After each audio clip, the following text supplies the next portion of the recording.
We got some drama in the B Main 2 for the second night of the Wild West Shootout.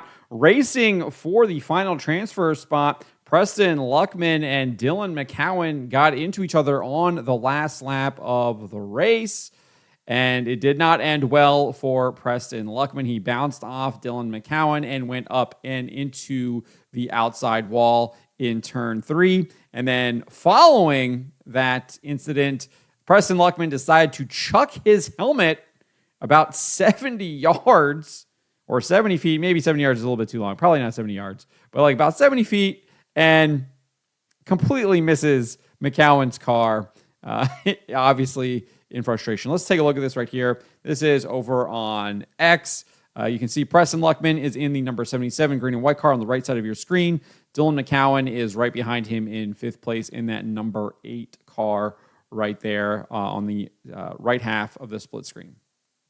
McCowan's the lap away from him here to the Pro Power Dash, but it's all Bryson James all the time. As Luckman with trouble down in turn 1 and 2. Yeah, he slipped up coming off corner number 2, and then McCowan got a run down the back. So obviously, Preston Luckman there messes up coming off of the second turn, clearly slows up significantly. Not sure what exactly happened there. McCowan pounced on it, dove to the inside, kept that line going into turn 3. Hard to tell what exactly happens. I don't think this camera angle really gives us a good picture on whether or not maybe McCowan maybe kind of came up a little bit and got into Luckman, or if Luckman kind of came down, bounced off him. Hard to really tell what happened there. Obviously, Luckman thought that it was McCowan's fault because, as we'll see here, he does exit his car and then try to throw his helmet at him. Let's take a look at this. Right away, Luckman's in the wall, and the checkered flag is out in this one. Joe Collins will make up row number 5. Meanwhile, we're going to get Preston Luckman a ride back to the pits as he's thinking about it. Oh boy, that's a he threw a helmet about 70 yards away. Tom Brady couldn't have made that. McCowan's the lap. So there you go. Totally. I mean, I think this part is hilarious right here. It looks like he tells the golf cart driver, "Hey, Dillon McCowan's coming. I need to go throw my helmet at him first. Get me after I do that." And then McCowan's coming. He got distracted, so he wasn't able to close the distance on him, and has to end up throwing it really far and totally and completely missed the target right there. But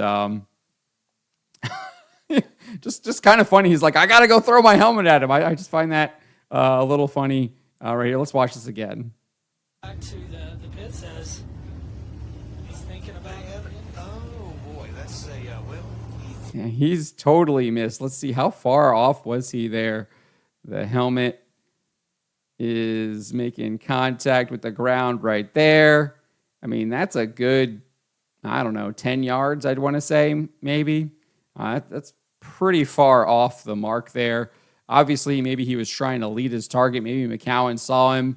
It's like, nope, I'm going to stop right here and brake so it looks worse. But that looks pretty bad. That looks pretty bad there. I'm surprised he didn't make a little short dash over there, close the distance, and try to get him in the side of the door. That's what I would have done if I was in a situation there and I was going to throw it. And then have the golf cart guy come in and pick you up there because he does get on the golf cart right after. But again, hard to tell exactly what happened with this wreck here. Take another look right here because it looks like there's clearly he rides up McCowan's right front tire. It looks like you can see the car kind of lifts there, and I can't tell what happens. Let's see here. Yeah, I can't. It's hard to tell if Luckman comes down because you see the contact, and then McCowan's car does obviously pull to the right once the contact is made, but it doesn't look like he's moved to the right since then. So hard to tell whether McCowan was really at fault. Obviously, Luckman blaming him. I'm going to go with this was on Luckman. None of this happens if he doesn't mess up in turn 2, doesn't allow McCowan to get underneath of him. And then he ends up in the wall. So I think maybe a little bit of frustration with himself trying to be taken out there on Dillon McCowan, who took advantage of his own mistake. But let me know what you guys make of this. Let me know in the comments below.